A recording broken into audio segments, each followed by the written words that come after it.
Support comes from the Missouri Forest Products Association, providing more than 41,000 jobs in the production of wood pallets, railroad ties, white oak barrels, hardwood floors, and more. Details at choosewood.com. Welcome to St. Louis on the Air. I'm Sarah Fensky. LA-based comedian and podcaster Rhea Butcher is well aware that there are some bad things going on in today's world. But the focus of Butcher's latest stand-up show lies elsewhere, with the good stuff. The Midwest Natives Good Things Comedy Tour comes to St. Louis this weekend for a Sunday evening show at the Ready Room. Butcher joined St. Louis Public Radio reporter Petrin for a conversation yesterday in advance of the show. Rhea Butcher, thanks for joining us on the show, taking your time. When you sit down to put together a show like Good Things, what's your process? First of all, thank you so much for having me. It's real great to be on, and I'm stoked to be back in St. Louis. I put this show together like over the course of a bunch of months, so I didn't so much as sit down as I stood up. That's a joke for you. That's a free one. But I was working out some material in the winter, and then I kept writing new material. And what's funny is I realized in the process of doing that, like I've begun to see what's procrastination and what's process, because I have a new like sort of through line in the set that literally could not have happened any sooner than it did, which is like 2 weeks ago. And so that's been kind of liberating to realize like, oh, maybe not everything that I do is procrastination. Sometimes you have to like let the ideas exist for a certain amount of time, and you never know how much time that is. So I've really enjoyed putting this together, and it's a lot of fun to get there, and it's been a lot of fun. I've done a couple shows recently, and they've just been a lot of fun. So that was what the purpose was when I started out at the beginning of the year of putting together a new hour of stuff, was to like try to have some fun, talk about real things, but try to have some fun too. So what are some of the themes that come out in this new set? Well, if you want to get into themes, I mean, I definitely am just like trying to have a good time, because I called it Good Things for that reason, because I think, it's easy and also true that there are a lot of bad things going on, but there are also a lot of good things going on,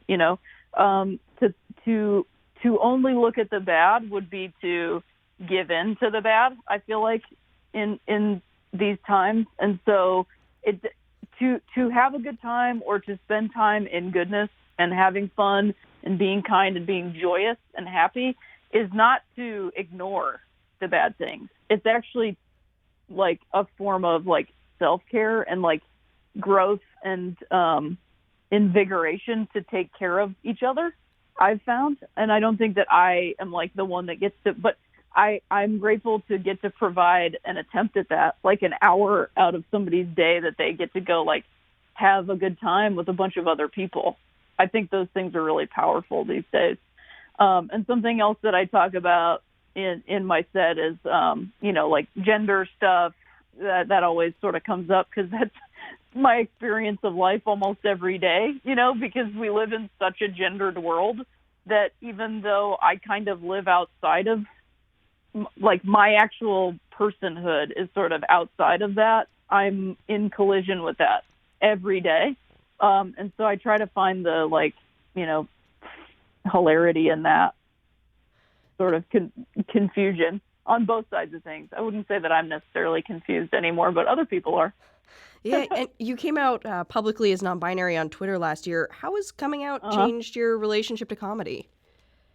Well, I mean, something that and this is just for me, like, the thing is, I'm always talking about my experience, it's very specific to me. So I don't claim to have like the experience on anything, but I just have an experience that perhaps people can relate to, pieces or parts or the whole thing.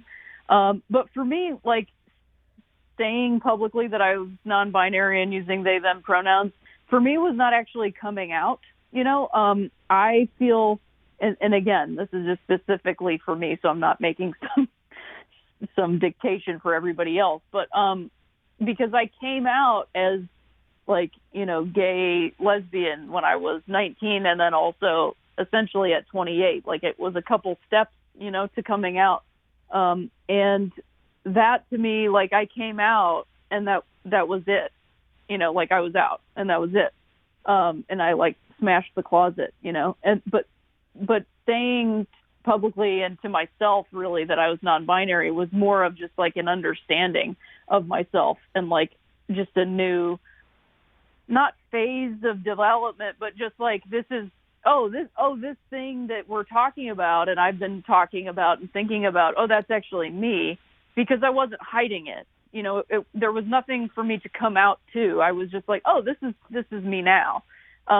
And so I just make that distinction because I think it's different. My experience of it has been different. I didn't have shame around it. I didn't have, I wasn't like, oh, hey, I'm walking out of this closet. I just was going like, oh, yeah, this is like a thing that you can be. And I just didn't, it was like, oh, that fits me. And also, like, it's informed my comedy because I talk about it, and it's just something that, like, being non-binary is something that for me exists very sort of individually for me. There's a lot of people that understand it. I'm blessed to like live in a place like Los Angeles, but I'm sure that in St. Louis there are many, many, many people that are open and understanding about this. But not everybody knows that that's what's up with me.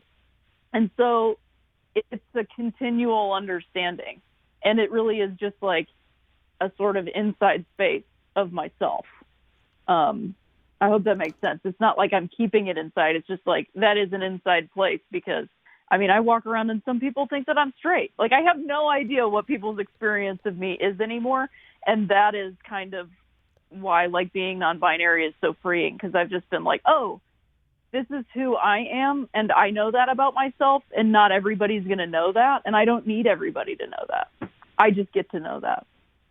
Yeah, there's a lot of tension in comedy right now, with some fans speaking out against comics telling jokes about gender or sexuality that are hurtful. And I'm curious, the work that you do is often very, I think, gentle and sort of uplifting in those areas. And I'm kind of curious on your take on, as a person whose jokes are on many of the same topics, what your take is on that sort of conversation about how to tell those jokes. Here's my take. I don't have a take. And I know that might sound like a cop-out, but, like, as a comic these days in, September of 2019, my job is my comedy. My job is not to tell other comedians what they can and can't do. Like, as a person, I can have an opinion, but that's as a person. And, like, my ultimate job, like, I can scream from the rooftop, don't say this, don't say that, you can't say this, you can't say that. I can't make anybody listen to me. I cannot. I can say it until I'm blue in the face, or I can worry about what I say and the content of my comedy, and I can worry about what I'm trying to do and what I'm trying to achieve and, like, what I'm trying to say to people. And even at that point, I can't make them listen. But I do think that for me, my job is not to tell other comedians what to do, because, like, I've been told what to do by other comedians, and I'm not a huge fan of that. So I'm not saying that people having an opinion about it is wrong. I'm just like, my job is as a comic to be a comic. And like, I put out, and I really appreciate what you said, that, like, what I'm saying is, like, gentle and caring. And, like, that's all I can really do is, like, put out my work and my material and hope that people can relate to it and laugh at it and find it to be funny, Okay. Changing gears a little. You're a big baseball fan. I am. Some people have worried that baseball's losing popularity because younger sports fans want sort of more active viewing experiences. And I was curious if you had any thoughts on that. Yeah, I do. I think that it's funny because these conversations, when you really, like, when I say the conversations, I mean what you said, like, baseball's worried, like, where that conversation is coming from. Because, I can agree that, yeah, maybe younger fans want something faster and a more interesting viewing experience. But I would say that baseball is maybe losing fans because you literally cannot watch it unless you have $200 you can spend a month to watch it. And I think that is the bigger problem, is that the viewing experience of it is being so squeezed out. Like, you can't even go to a game without spending $50, and like, I live in LA. I have to drive an hour to go to a minor league ballpark to go watch baseball. So I don't know that it's necessarily that the game itself is uninteresting. It's that the game itself is inaccessible to most people. And that, to me, is what the bigger issue is, because I know a lot of people that are baseball fans and they have no problem with the way the game works. I think that the lack of accessibility is to the actual product is what is actually underlining all of this issue.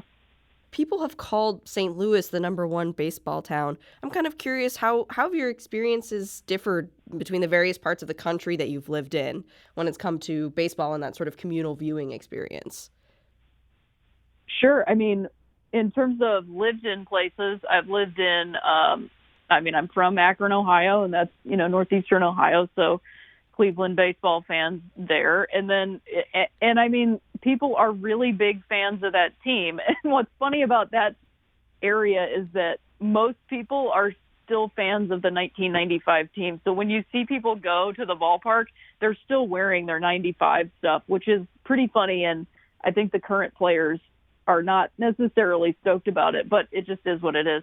And then I lived in Chicago for a while, which I apologize, St. Louis, but, big baseball town there. I just think what's funny is St. Louis is the best baseball town in the United States, and so is Houston, and so is Los Angeles. And so, it's like every place that has a team, there is a community around that team. And the baseball community specifically is something that I have really loved being a part of. It's also difficult because everybody thinks they're the best at everything. There's this competition within fans to be the best fan. And once you can get around that and find the people who just really love the sport for kind of the same reason we all do, and we can just kind of talk about that and enjoy that together, that's what I truly love. And that you can find in any city.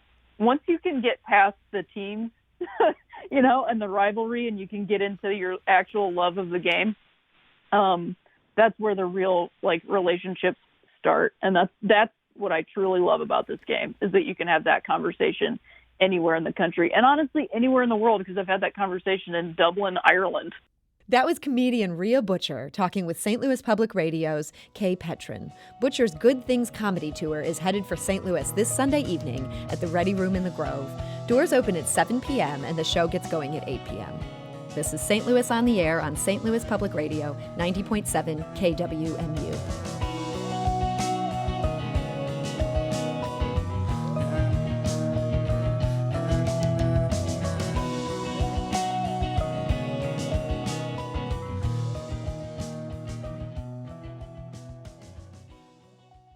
Support comes from the Missouri Forest Products Association. Missouri produces wood pallets, railroad ties, white oak barrels, hardwood floors, and more. Details on the variety of products made in the state are at choosewood.com.